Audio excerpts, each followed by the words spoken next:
Right, we're going to have a look at changing the nib on a TWSBI Diamond 580. This, as you'll see, is the AL version. It will work exactly the same way with any of them, and the nibs are actually the same. So let's have a look at what we do. First of all, we get a spare nib. We have a look at the old nib. We simply unscrew it.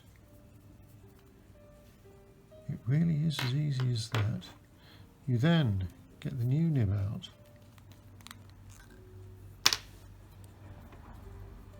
From its very cleverly designed protective casing, there we go. We've even got a section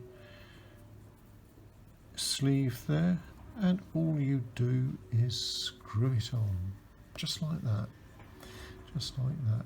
Now some of these, as you probably know, have different coloured sleeves, so if you want to change that, all you need to do is just pull that out, put the correct coloured sleeve on and pop it back on again. Right, well, I'm going to put the original one back on. This goes back in its case. There we go. And Bob's your uncle.